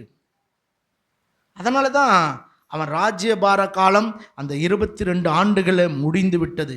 முடிந்தது மட்டும் இல்லை, நீங்கள் வாசித்தீங்கன்னா அதுக்கப்புறம் பரிதாபமான சம்பவங்கள் ஆகாபுடைய குடும்பத்தில் நடக்கிறதை நீங்கள் பார்க்க முடியும். கர்த்தருக்கு ஸ்தோத்திரம். ஆகவே நமக்கு கர்த்தர் கொடுத்திருக்கிற வாழ்நாளிலே நம்ம தேவனுக்கு பயந்து எல்லா சூழ்நிலையிலும் ஜீவிக்க நாம் ரொம்ப ஜாக்கிரதையாய் இருக்க வேண்டும். கர்த்தருடைய பரிசுத்த நாமத்துக்கு ஸ்தோத்திரம். இந்த ஆகாப் தன் மனைவி தூண்டி விட்டபடியே செயல்படுகிறான். அதனால அவனும் அவன் சந்ததியும் அழிந்து போவதற்கு, ஏசபேலும் அழிந்து போகிறதற்கு அது காரணமாய் அமைந்தது. பாருங்க, ஒரு ஆலோசனை தான், ஆனால் அது எவ்வளோ பெரிய விபரீதத்தை அவர்கள் வாழ்க்கையில், குடும்பத்தில் என்ன செய்ததுங்க, கொண்டு வந்தது. அதுக்கு அடுத்தது நீங்கள் ஆகாபுடைய சரித்திரத்தை நாம் பார்க்கும் பொழுது பாருங்க, அந்த வசனத்தில் அவன் சொல்லுகிறான், 20ஆம் வசனத்தை வாசிங்க. அப்பொழுது ஆகாப் எலியாவை நோக்கி, என் பகைஞனே, என்னை கண்டுபிடித்தாயா என்றான். கர்த்தருக்கு ஸ்தோத்திரம். தீர்க்கதரிசி எலியா அவன் அரசாட்சி செய்த நாட்களிலே அவனை சீர்படுத்துவதற்கு கர்த்தர் எலியாவை என்ன பண்றாரு, பயன்படுத்துகிறார். அந்த பாகால் வணக்கத்தை அவன் தான் எச்சரிக்கிறார். ராஜா தவறு செய்யும் போது அந்த ராஜாக்களை திருத்துவதற்கு கர்த்தர் யாரை பயன்படுத்துறாரு, தீர்க்கதரிசிகளை பயன்படுத்துகிறார். இவன் என்ன பண்ணியிருக்கணும், எலியாவை பார்த்து என் சிநேகிதனேன்னு சொல்லியிருக்கணும். ஆனால் இவன் சொல்றான், என் பகைஞனே, என்னை கண்டுபிடித்தாயா. ஊழியக்காரங்க மேலே அவனுக்கு எவ்வளோ ஒரு வெறுப்பு பாருங்க. இல்லை, தன்னை கர்த்தருடைய காரியங்களிலே தன்னை உருவாக்குவதற்கு, தன்னுடைய தவறுகளை கண்டித்து உணர்த்துவதற்கு, இல்லை தன் சரியாய் ராஜ்யபாரம் பண்ணுவதற்கு, தேவனுடைய ஆலோசனை கொடுப்பதற்கு கர்த்தர் அந்த நாட்களில் தீர்க்கதரிசிகள் ஆண்டவர் வச்சிருந்தார். ஆனால் இவன் சொல்றான், தீர்க்கதரிசி என்ன செய்றான், பகைக்கிறான். அவன் சொல்றான், என் பகைஞனே. இங்கே ஒரு வசனத்தில் மட்டும் இல்லை, நீங்கள் நிறைய இடங்கள்ல இந்த ஆகாப் தீர்க்கதரிசிய அவன் அப்படித்தான் பகைக்கிறதை பார்க்கின்றோம். நம்மெல்லாம் கர்த்தருடைய பிள்ளைங்க, நம்ம எல்லோரும் என்ன பண்ணோம், நேசிக்க வேண்டும். எல்லாரும் ஒரு ஆமேன்னு சொல்லாமா? ஆண்டவர் சொல்லியிருக்காரு, முதலாவது நம்ம யாரை நேசிக்கணுமா, கர்த்தரை நேசிக்க வேண்டும். ரெண்டாவது யாரை நேசிக்கணுமா, பிறனை நாம் நேசிக்க வேண்டும். அதுவும் நம்ம நேசிக்கிற மாதிரி மற்றவங்களை நம்ம என்ன செய்யணுமா, நேசிக்க வேண்டும். அதுதான் ஆண்டவருடைய பிரமாணம். ஆனால் பல நேரங்களில் நாம் அப்படி இருக்குமா அப்படின்றத நம்ம ஆராய்ந்து பார்க்கணும். வேதம் சொல்றது அன்பே பிரதானம் இல்லை. ஆனால் நாம் நேசிக்க வேண்டியவர்களை ஆகாப் மாதிரி சில நேரத்தில் என்ன பண்ணுறோம், பகைக்கிறவர்களாய் காணப்படுகிறோம். சிலருக்கு சில நேரங்களில் தனக்கு ஆலோசனை சொல்லுகிறவர்களை, தனக்கு புத்திமதி சொல்லுகிறவர்களை, தன் தவறுகளை கண்டித்து உணர்த்துகிறவர்களை கொஞ்சம் கூட என்ன பண்ணாதுங்க, பிடிக்கவே பிடிக்காது. சிலர் சொல்லுவாங்க, எப்போ பார்த்தாலும் என்னை நீ என்ன பண்ணுற, குற்றமே சொல்லிட்டு இருக்கிற, என்ன தப்பு பண்ணால் பின்ன உன்னை குற்றம் தான் படுத்த முடியும். நீ நல்லது செஞ்சால் உன்னை என்கரேஜ் பண்ணலாம், நீ வழி தவறி போகும்போது, நீ தீமையானதை செய்யும்போது, ஒருவேளை கர்த்தருடைய பார்வைக்கு பொல்லாப்பானதை செய்ய எத்தனைக்கும் போது, உன்னை சீர்படுத்துவதற்குத்தான் ஆண்டவர் ஊழியக்காரங்களை வச்சிருக்கிறார். சில நேரத்தில் மனைவியை வச்சிருப்பார், சில நேரத்தில் கணவனை வச்சிருப்பார், சில நேரத்தில் பெற்றோரை தேவன் வைத்திருப்பார். ஸோ சில நேரத்தில் நல்ல ஆவிக்குரிய நண்பர்களை, ஆவிக்குரிய சகோதர சகோதரிகளை ஆண்டவர் வைத்திருப்பார். நம்ம உடனே என்ன பண்ணோம்? சந்தோஷப்படணும். என்ன சரி பண்ணுறதுக்கு இந்த சகோதரனை ஆண்டவர் பயன்படுத்துகிறாரு, இந்த ஊழியக்காரரை கர்த்தர் பயன்படுத்துகிறாரு, என் பெற்றோரை கர்த்தர் பயன்படுத்துகிறாரு, எனக்கு இந்த நல்ல ஆவிக்குரிய சகோதரனை சகோதரியை கர்த்தர் பயன்படுத்துகிறார் என்று சொல்லி நாம் சந்தோஷப்பட வேண்டுமே தவிர, நாம் நல்லவர்களை என்ன பண்ணக்கூடாது? ஒரு நாளும் பகைக்கக்கூடாது. கர்த்தருக்கு சோதரம். சிலருக்கு பாஸ்டரை பிடிக்கவே பிடிக்காது. ஏன் பிடிக்காது? எப்போ பார்த்தாலும் திட்டுவாருங்க. எப்போ பார்த்தாலும் இதை செய்யாத, அதை செய்யாத, இங்கே போகாத, அங்கே போகாத, இதை பார்க்காத, அதை பார்க்காத. அவருக்கு அதே தொழில் தாங்க. அதனால் நான் அவரை ரொம்ப என்ன செய்கிறேன்? பகைக்கின்றேன். சில நேரம் பிசாசை பகைக்கிறத விட நம்ம ஊழியக்காரங்களை பகைக்கிறது என்ன செய்யும்? ரொம்ப அதிகமாக இருக்கும். எனக்கு இந்த பாஸ்டர் அம்மாவை பிடிக்கவே பிடிக்காது, எப்போ பார்த்தாலும் திட்டுவாங்க. எனக்கு இந்த பாஸ்டரை பிடிக்கவே பிடிக்காது, எப்போ பார்த்தாலும் திட்டுவார். எனக்கு என் வீட்டுக்காரனை பிடிக்கவே பிடிக்காது, ஏன்னா எப்போ பார்த்தாலும் திட்டுவார். பின்ன தப்பு பண்ணால் திட்டாமல் இருப்பாங்க இல்லை? சிலர் சொல்லுவாங்க, எனக்கு என் மனைவியை பிடிக்கவே பிடிக்காது, ஏன்னா எப்போ பார்த்தாலும் என் மனைவி என்ன பண்ணுவா? திட்டுவா. இல்லை, நம்ம யாருமே நிறைவுள்ளவர்கள் அல்ல, நம்ம மனிதர்கள் குறை உள்ளவர்கள். சில நேரத்தில் தேவன் நம்ம மேலே வைத்த அன்பினால நம்ம வழி தவறி போகும்போது, இல்லை, தேவன் ஒருவேளை நம்முடைய பெற்றோர்களை, இல்லை, நம்முடைய ஊழியக்காரரை, நம்முடைய உடன் பிறந்தோரை, ஏன் கணவன் மனைவியை, ஏன் பிள்ளைகளை கூட கொண்டு தேவன் நம்மை சரியான பாதையில் நடத்துவதற்கு தேவன் சில நேரங்களில் நம்முடைய தவறுகளை தேவன் சுட்டி காண்பிப்பார். அப்போல்லாம் நம்ம என்ன பண்ணணும்? ரொம்ப சந்தோஷமாக ஏற்றுக்கணும். அல்லேலூயா. ஏன்னா புத்திமதி மூடனுக்கு என்ன பண்ணுமா? விசனமாக இருக்குமா. இல்லை, கிறிஸ்டி சொல்லுவா, போதும் போதும் இதோட மூடுப்பா வாய. அவங்க அப்பா எதனா ஆலோசனை சொல்கிறதுக்கு வாயை தந்தாலே இவ சொல்லுவா, முதல்ல என்ன பண்ண? போதும் போதும் போதும் போதும். பேசவே விட மாட்டான்னு வச்சுக்க. அவன் நல்ல பொண்ணு, அவளை பார்க்காதீங்க. உதாரணத்துக்கு சொல்கிறேன். இல்லை, புத்திமதி ஒருவேளை கணவனாக இருந்தாலும் சரி, சில நேரத்தில் நீங்கள் தவறும் போது மனைவி மூலமாக கர்த்தர் உங்களுக்கு என்ன பண்ணுவார்? ஆலோசனை கொடுப்பார். நீங்கள் நேசிக்கணும். பரவாயில்ல. ஒருவேளை சில மனைவிக்கு கணவனை பிடிக்கவே பிடிக்காது. ஏன் தெரியுமா? எப்போ பார்த்தாலும் அவங்கள என்ன பண்ணுவாங்க? கரெக்ட் பண்ணிகிட்டே இருப்பாங்க. அந்த சிலருக்கு தான் இஷ்டத்துக்கு விட்டுணும், அவ்வளோதான். வேதம் சொல்லுது, தன் இஷ்டத்துக்கு விடப்பட்ட பிள்ளையோ தன் தாய்க்கு வெட்கத்தையும் அவமானத்தையும் உண்டாக்குவான். அதனால் நம்ம இங்கே பார்க்குறோம், இந்த ஆகா, அதாவது நேசிக்க வேண்டிய தீர்க்கதரிசி, ஆனால் அவனை பார்த்து சொல்கிறான், என் பகைஞனே. இல்லை, நம்ம எல்லாரும் ஒரே ஒரு ஆள் தான் நமக்கு பகைஞன். அவன் யார்? பிசாசு. அவன் தான் நம்முடைய பகைஞன். மற்ற நம்முடைய உடன் பிறந்த சகோதரர்களோ, நம்முடைய ஊழியக்காரரோ, அல்லது மனைவியோ கணவனோ இல்லை பிள்ளைகளோ நமக்கு பகைஞர்கள் அல்ல. அவர்களை நம்மை நேசிக்கிறது போல அவர்களை நம்ம என்ன பண்ண வேண்டுமா? நேசிக்க வேண்டும். அல்லேலூயா.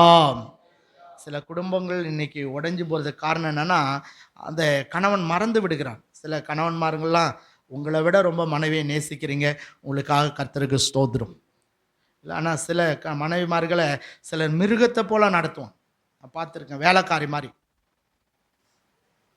சொல்லப்போனால் சமைக்கிறதுக்கும் பெத்து போடுறதுங்க தான் உன்னை கல்யாணம் பண்ணன்ற மாதிரி சில நேரத்தில் வேலைக்காரிகளை போல, அடிமையை போல நடத்துகிறதை நாம் பார்க்கின்றோம். அந்த மாதிரி எவ்வளோ நாள் பார்க்கும்? அதுவும் பார்த்துட்டு போயிட்டு வாடா டாட்டான்னு சொல்லி என்ன பண்ணிடுது? கிளம்பி விடுகிறது. சில குடும்பங்கள் அதனால் உடைந்து விடுகிறதை நாம் பார்க்கின்றோம். இல்லை, சில மனைவிமார்கள் கணவனை அந்த மாதிரி அடிமை மாதிரி நடத்துகிறதை நாம் பார்க்கின்றோம். ஒரு ஊழியக்காரர் சொன்னார், மனைவி ஆண்டவர் உருவாக்கும் போது எங்கிருந்து எடுத்து உருவாக்குனாருங்க? விழா எலும்பை எடுத்து ஆண்டவர் உருவாக்கினார். ஏன் கால் எலும்பை எடுத்து உருவாக்கி இருக்கலாம்ல? அங்கேயும் தானே இருக்கு. ஏன்னா ஆண்டருக்கு தெரியும், கால் எலும்பு எடுத்து உருவாக்கினா காலாலேயே என்ன பண்ணுவான், மனைவியை மிதிச்சிடுவான். ஏன்னா நீ காலில் உண்டாக்கின அப்படின்ட்டு. அதனால் ஆண்டவர் எங்கேருந்து எடுத்தாராம், விழாவில் இருந்து எடுத்தாராம். ஏன்னா இந்த விழா இது எங்கே ரொம்ப முக்கியமான இடம் இல்லை, ஆமாம் மெயினான இடம் இல்லையா? ஸோ அதனால தான் ஆண்டவர் என்ன பண்ணுறாராம், இங்கேருந்து எடுத்தார் அப்படின்னார். உண்மைதான்.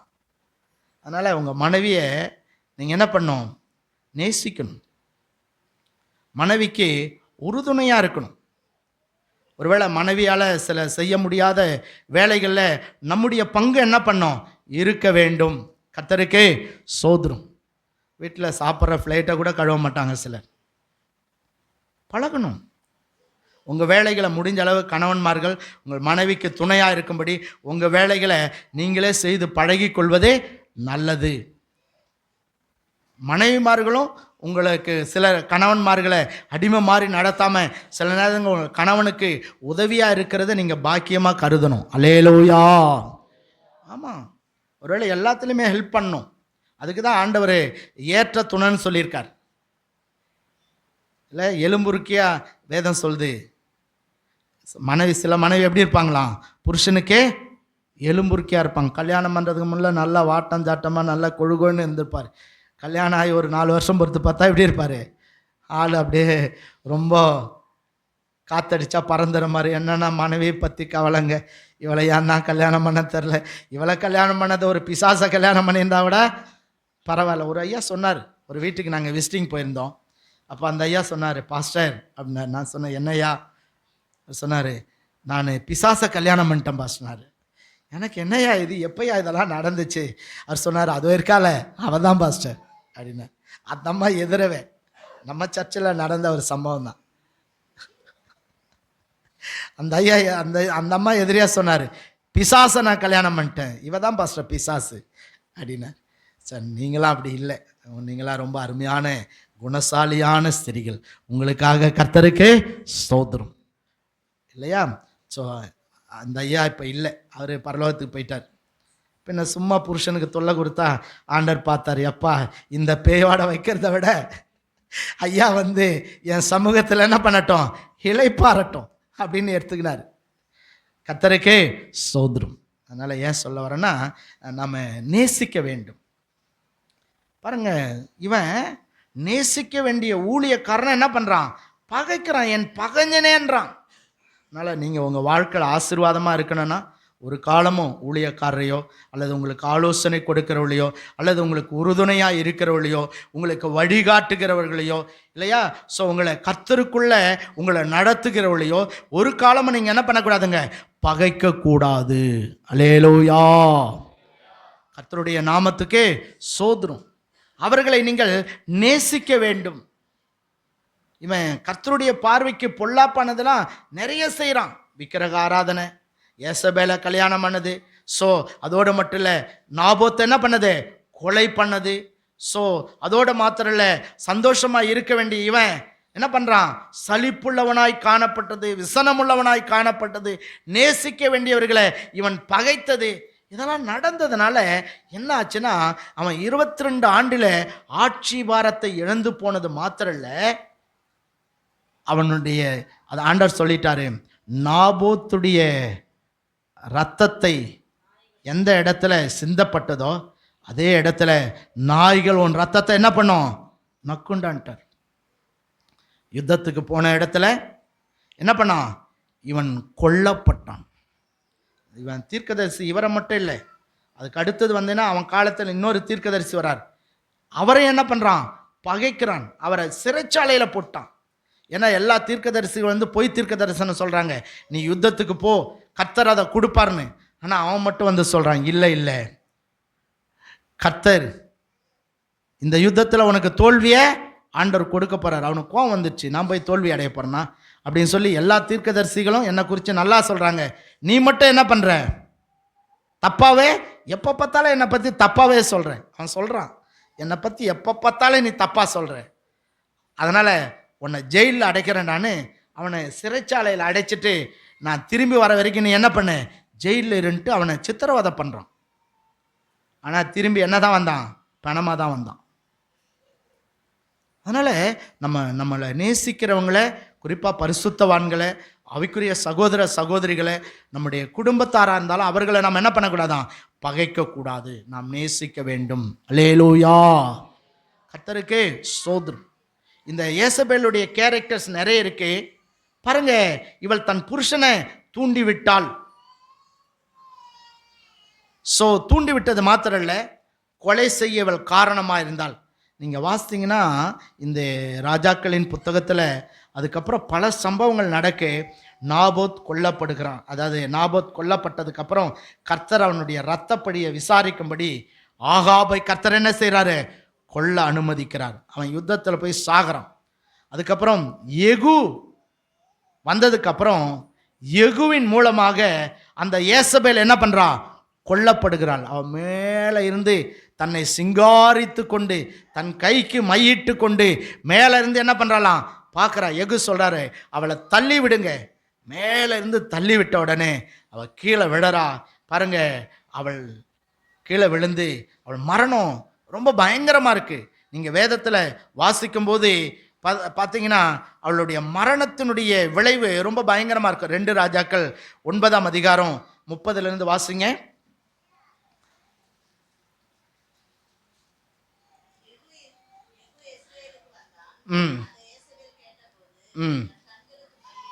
என்ன பண்ணாலாம்? தன் கண்களுக்கு மையிட்டு தன் தலையை சிங்காரித்து கொண்டு எதை வழியா எட்டி பார்த்தாலாம்? ஜன்னல் வழியாய் எட்டி பார்த்து. 2 ராஜாக்கள் 9ஆம் அதிகாரம். ஜன்னல் வழியா எட்டி பார்த்து ம் ம் ம்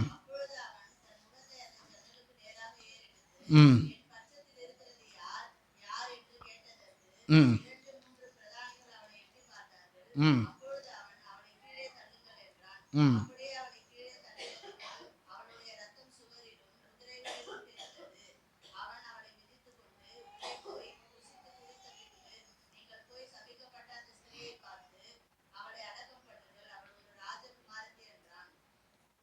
ம்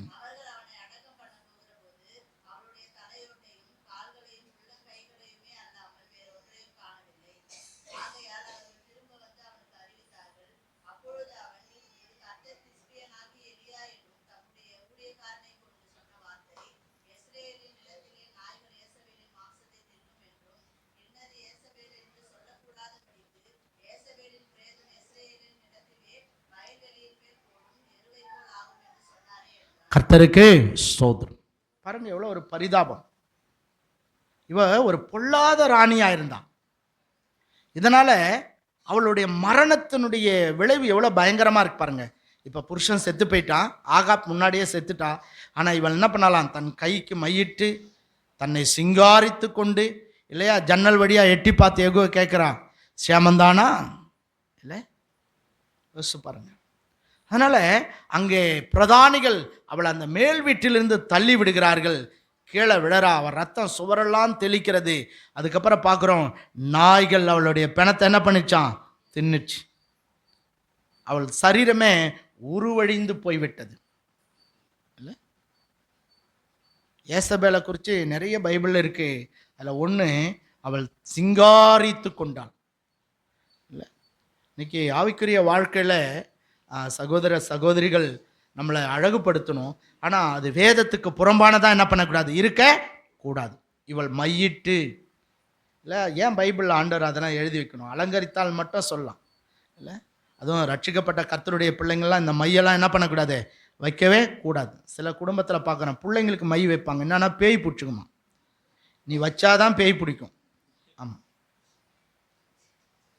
இல்லை, கண்களுக்கே மையிட்டு. இப்போ ரட்சிக்கப்பட்ட அப்புறம் கூட நிறைய பெண்கள்லாம் இருக்கீங்க இல்லை, சபைக்கு வந்தால் ஒரு வேஷம், வெளியே போனால் வேற வேஷம் இல்லை. அப்படிலாம் இருக்கக்கூடாது. யேசபேல் அப்படிதான் இல்லையா? தன்னை சிங்காரித்து கொண்டு நம்ம நல்ல வஸ்திரங்களை அணியணும். கர்த்தருக்கு ஸ்தோத்திரம். கர்த்தன் உங்களுக்கெல்லாம் நல்ல ராஜ வஸ்திரங்களை கொடுத்து ஆண்டவர் ஆசீர்வதிப்பாராக. ஆமென், அல்லேலூயா. ஆனால் அது பாவத்தை தூண்டக்கூடிய விதத்தில் என்ன பண்ணக்கூடாது? இருக்கக்கூடாது. உடை எதுக்குங்க? நம்ம மறைப்பதற்கு. ஆனால் நிறைய நேரங்களில் இன்றைக்கி இருக்கிற பேஷன் டெக்னாலஜி, கை இல்லை, காலம் இல்லை, இல்லை எப்படியே இருக்குது. அப்புறம் திடீர்னு வீட்டில் வைக்க வேண்டிய ஜன்னல் எங்கே வந்துடுது, அங்கே வந்துடுது. என்னென்னா மாடல் கேட்டால் மாடல் லேடியாம். அப்புறம் ஏசபேல் மாறி போக வேண்டியதான் இல்லை. ஸோ நம்மளை அலங்கரிக்கணும். ஆனால் என்ன பண்ணோம், அது வேதத்துக்கு புறம்பான அலங்கரிப்பாக இருக்கக்கூடாது. பைபிளில் பார்த்தீங்கன்னா ஆண்டவர் சொல்லியிருக்கார், பெண்களுடைய உடைய ஆண்கள் தரிக்கலாகாது, ஆண்களுடைய உடைய பெண்கள் தரிக்கலாகாது. இப்போ இது எது பொண்ணு எது பையனே தெரில. நம்ம நாட்டினுடைய கலாச்சாரமே என்ன செஞ்சிடுதுங்க, மாறுது. டவுட்டாக இருக்குது, இது பொம்பளையா இல்லை இது ஆணா அப்படின்ற அளவு இன்றைக்கி கலாச்சாரம் மாறிவிட்டது இல்லை. ஸோ அதனால் நாம் அப்படி இல்லை, நாம் அப்படி இருக்கக்கூடாது. கர்த்தருக்கு ஸ்தோத்திரம். நல்லா ட்ரெஸ் பண்ணுங்க, கர்த்தருக்கு ஸ்தோத்திரம். நல்ல விலையுறந்த வஸ்திரங்களை உடுத்தி மகிழுங்க, கர்த்தருக்கு ஸ்தோத்திரம். ஆனால் அது வேதத்துக்கு புறம்பானதாக என்ன பண்ணக்கூடாது, இருக்கக்கூடாது. தகுதி, அதாவது தகுதியான வஸ்திரம்னு பைபிளில் எழுதியிருக்கு. சில ஆட்கள் புடவைக்கும் ஜாக்கெட்டுக்குமே பணத்தை அழிச்சிடும் இல்லை. சில பெண்கள் இருக்காங்க, எவ்வளோ தான் எடுத்து கொடுங்க என்ன வராது, ஒரு சந்தோஷமே இருக்காது இல்லை. அப்படின்னா ஆண்கள்லாம் அப்படி இருக்க மாட்டிங்களான்னா நாங்கள் அந்த மாதிரி இருக்க மாட்டோம். எப்பயுமே ஆண்களுக்கு அந்த மாதிரி விஷயங்களில் போதும் என்கிற மனம் இருக்கும். ஆனால் பொதுவாகவே பெண்களுக்குள்ள, உங்களெலாம் சொல்லிங்க, நீங்கள் வீட்டில் போய் திட்டாதீங்க, வெளியில் இருக்கிறவங்கள சொல்கிறேன் நான் இல்லை. ஆமாம், நீங்களாம் போதும் என்கிற மனதுடனே கூடிய தேவ பக்தி உள்ளவங்க, கர்த்தருக்கு ஸ்தோத்திரம். இல்லை கேட்டதை எடுத்து கொடுக்கலன்னா ஐயா போய் படுத்த மாதிரி என்ன பண்ணுவாங்க, சில நேரத்தில் அம்மா படுத்துருவாங்க, சகோதரிங்க படுத்துருவாங்க. கர்த்தருக்கே ஸ்தோத்திரம். நான் பொதுவாக ஜென்ரலாக சொல்கிறேன், உங்களெலாம் சொல்லலை. பொதுவாக ஏன்னா நமக்கு எப்பயுமே ஆண்டவர் கொடுத்துருக்கிறதுலே நம்ம என்ன செய்யணும், திருப்தி உள்ளவர்களாக இருக்க வேண்டும். அதுதான் ரொம்ப முக்கியம். நாம் சலிப்புள்ளவர்களாக என்ன பண்ணக்கூடாது, காணப்படக்கூடாது. பாருங்கள், அந்த ஆகாப் ஒரு நாபோத்தை கொன்றதுனால அவன் கொல்லப்பட்டான், அவன் மனைவி கொல்லப்பட்டால், அதோடு மட்டும் அவனுடைய 70 பிள்ளைகள் கொலை செய்யப்பட்டார்கள். எப்பயுமே நீதிமானுடைய இரத்தப்படியை கர்த்தர் என்ன பண்ணுவார், விசாரிப்பார். ஆண்டவர் சொன்ன, அவன் கர்த்தருடைய பார்வைக்கு பொல்லாப்பானதை செஞ்சதுனால ஆண்டவர் அவனுடைய இரத்தத்தை நாய்கள் நக்கினது, அவனுடைய மனைவியுடைய சரீரமே உருவழிந்து போய்விட்டது. அரசாள வேண்டிய அவனுடைய வம்சம் என்ன செய்யுதுங்க, முழுவதுமாக அழிக்கப்பட்டு போனது. ஏன்னா ஆண்டவர் நம்மை காண்கிற தேவன். அல்லேலூயா. சில கர்த்தருடைய பிள்ளைங்க இருப்பான், நான் என் இஷ்டத்துக்கு தான் நடப்பேன், என்னை யாரும் கேட்கக்கூடாது. இந்த ஆகாப் கூட அப்படிதான், அவன் விரும்பினதை செய்தான், அதனால் வேதனையை அனுபவித்தான். நீங்கள் மனம் போன போக்கில் போகக்கூடாது இல்லை. அதான் நான் இப்போ சமீபத்தில் பார்க்குறேன், நிறைய இந்த வாட்ஸ்அப்பு, நிறைய மீடியாக்கள்லாம் இன்றைக்கி மக்களை பாழ்படுத்துகிறதை பார்க்குறோம். நீங்களாம் கர்த்தருடைய பிள்ளைங்க, இந்த ரீல்ஸ் எல்லாம் போடக்கூடாது இல்லை. சமீபத்தில் ஒரு சகோதரன் இல்லை ரீல்ஸ் போட்டு இருக்கிறத பார்த்துட்டு ஒரு பிரதர் வந்து சொல்கிறார், பாஸ்டர் பாருங்கள், எனக்கு பார்த்தா ரொம்ப துக்கமாக இருந்துச்சு இல்லை. நீங்களாம் கர்த்தருடைய பிள்ளைங்க, அந்த மாதிரி மீடியாக்களில் போய் தேவையில்லாத என்ன பண்ணக்கூடாது. என்ன பாரு, என் அழகை பாருன்னா அப்புறம் நாபேல், அதாவது ஏசபேல் கதை தான் இல்லை. அதனால் ஜாக்கிரதையாக இருக்கணும். அதுவும் பொதுவாகவே இன்றைக்கி ரொம்ப பயங்கரமாக உலகம் போயிட்டுருக்கு. அதனால் நம்ம பார்க்குறோம், அவனும் இணைந்து துன்மார்க்கமாய் செயல்பட்டபடினால அவர்களுக்கு மாத்திரம் இல்லை, அவர்கள் சந்ததிக்கே அழிவை என்ன பண்ணார்களாம், அவர்கள் தேடிக்கொண்டிருக்கார்கள். 70 பிள்ளைங்க ஒரே நாளில் கொல்லப்பட்டார்கள். யோசிச்சு பாருங்க, அரசாள வேண்டியவர்கள். ஏன்னா ஆண்டவர் சொல்கிறார், 3ஆம் 4ஆம் தலைமுறை மட்டும் என்ன பண்ணுவேன், விசாரிப்பேன். நீங்கள் கர்த்தருக்கு பயந்து கர்த்தருக்கு பிரியமாக நடந்தால் நீங்கள் மட்டும் இல்லை, உங்கள் சந்ததி தலைமுறை தோறும் இந்த பூமியிலே வாழ்ந்திருக்க கர்த்தர் செய்வார். அல்லேலூயா. ஆமாம், நீங்கள் கர்த்தருக்கு பிரியமாக நடந்தால் இப்போ மட்டும் இல்லைங்க, நீங்கள் உங்கள் ஜீவனுள்ள நாளெல்லாம் இந்த பூமியில் உங்களுக்கு ஒரு நன்மையும் குறைவுபடாது. கர்த்தருக்கே ஸ்தோத்திரம். நம்ம பெற்றிருக்கிற எல்லாமே இந்த ராஜமேன்மை, இந்த கனம், இந்த ஐஸ்வர்யம், இந்த பெயர், இந்த புகழ், இந்த எல்லாமே நமக்கு தேவனால் கொடுக்கப்பட்டது. அல்லேலூயா. அவருக்கு கொடுக்கவும் தெரியும், அவருக்கு எடுக்கவும் தெரியும். பாருங்க, பல ராஜாக்கள் நிறைய வருஷம்லாம் அரசாண்டாங்க. ஆனால் இவனுடைய நாட்கள் 22 வருஷம் தான். ஏன்? அவன் சரியில்லாதனால ஆண்டர் இதுக்கு மேலே இந்த துன்மார்க்கனை வைக்கக்கூடாது, என் தேசத்தை என்ன பண்ணிடுவான், பாழாக்கி விடுவான் என்று சொல்லி அவனை கர்த்தர் கொன்று போட அனுமதிக்கிறான். அதனால் நம்ம கர்த்தருக்கு பிரியமாக இருந்தால் நம்ம நித்தியமாய் இந்த பூமியிலும் சரி நம்முடைய சந்ததியும் சரி ஆசீர்வாதமாக இருக்கும். கர்த்தருக்கு ஸ்தோத்திரம். ஆகவே இந்த ஆகாப்புடைய சரித்திரத்தை பார்க்குறோம். இல்லை, திருப்தி அடையாத ஆகாப், விசனமும் சலிப்பும் உள்ள ஆகாப், தன் மனைவி தூண்டி விட்டபடியே செயல்பட்ட ஆகாப். அதுக்கு அடுத்தது பார்க்குறோம், நேசிக்க வேண்டியவர்களை பகைஞனே என்று சொல்லி பகைத்த ஆகாப். நாம் அப்படி இல்லாதபடி நாம் கர்த்தருக்கு பிரியமாய் இந்த பூமியில் வாழ, கர்த்தருடைய ஆசீர்வாதங்களை நாமும் நம்முடைய சந்ததியும் பெற்றுக்கொள்ள கர்த்தர் நமக்கு அனுக்கிரகம் செய்வாராக. எல்லாரும்